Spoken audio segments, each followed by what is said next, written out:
श्रोता प्रेमियों, मैं राम सागर शास्त्री आप लोगों के समक्ष रखने जा रहा हूं कैकेयी के पूर्व जन्म की कथा। देखिए, कैकेयी पूर्व जन्म में कलहा नाम की एक राक्षसी थी। एक बार करवीरपुर का विष्णु भक्त ब्राह्मण मंदिर में जागरण करने जा रहा था। रास्ते में उसकी भेंट कलहा से हो गई। धर्मदत्त उस भयानक राक्षसी को देखकर भयभीत हो गया। विचार करने लगा, ये राक्षसी मुझे मार डालेगी। आज उसने तुलसी मिश्रित जल राक्षसी पर छिड़क दिया। अब तो जल के छिड़कते ही कलहा को अपने पूर्व जन्म की याद आ गई।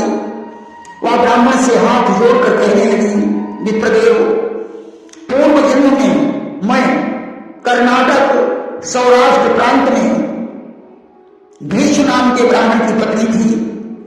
मेरा नाम कलहा था। मैं रोज अपने पति के साथ झगड़ा किया करती थी। स्वयं तो पूरी पकवान बनाकर खाती थी और ब्राह्मण को रूखा सूखा भोजन पकड़ाती थी।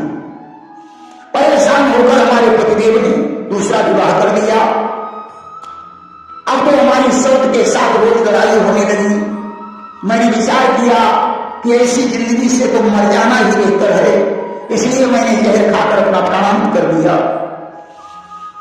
मरकर जब मैं यमराज के पास पहुंची तो उन्होंने चित्रगुप्त से मेरे कर्मों का लेखा जोखा करवाया और हमसे कहने लगे कि हे दुष्ट नारी, तूने अपने जीवन में कोई सुकर्म नहीं किया है।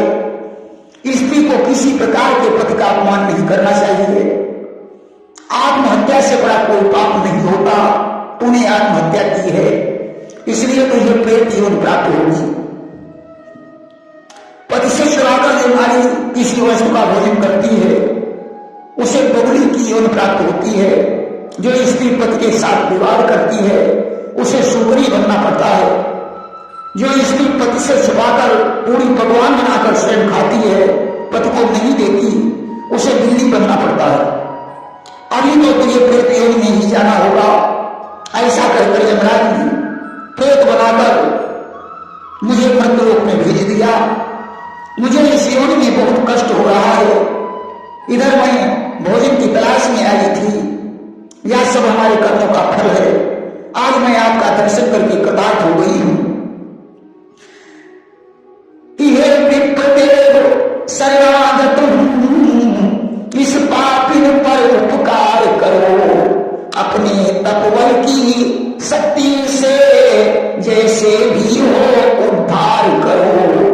ये विप्रदेव, प्रेत यौन के पश्चात मुझे बगुली, सुकरी और बिल्ली भी बनना पड़ेगा।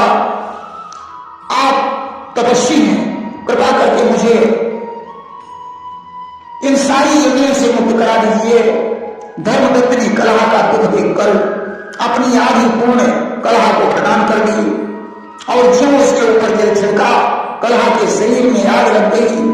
उसका शरीर जलकर भस्म हो गया और कलहा दिव्य रूप में प्रकट हो गई। उसी समय देवलोक से भगवान विष्णु के पार्षद विमान लेकर आ गए। कलहा धर्मदत्त को प्रणाम करके विमान में बैठ गई। विष्णु दूतों ने कहा कि धर्मदत्त, तुमने भगवान की बड़ी तपस्या की है, इसलिए शरीर छोड़ने के पश्चात तुम्हारा अयोध्या में जन्म होगा और तुम चक्रवर्ती सम्राट दशरथ कहे जाओगे। तुम्हारी दोनों पत्नियां कौशल्या और सुमित्रा बनेगी।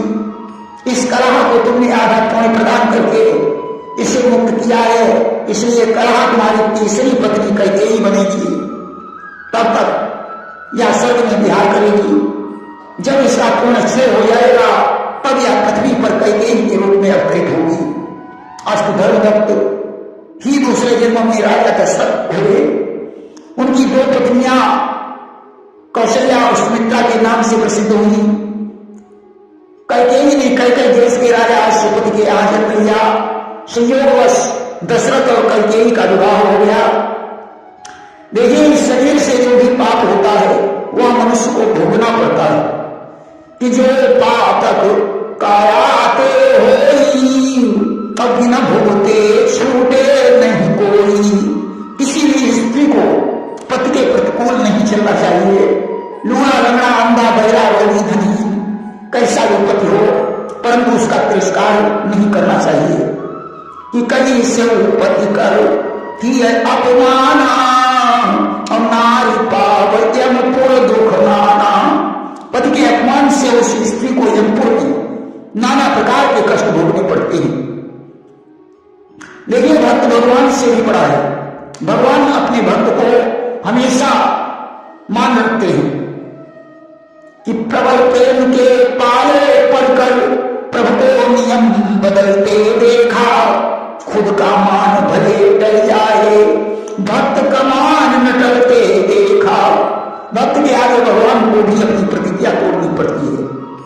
लेकिन जब कोई भगवान का भक्त मनुष्य की कर्म की रेख को मिटाना चाहता है तो उसकी पुण्य खर्च होती है। अकाल मृत्यु से मरने वाले को फिर जीवन में ही जन्म लेना पड़ता है। आनंद रामायण से लिया गया यह प्रसंग श्रवण करने से मनुष्यों के समस्त पाप नष्ट हो जाते हैं। प्रेम से सियावर रामचंद्र की जय।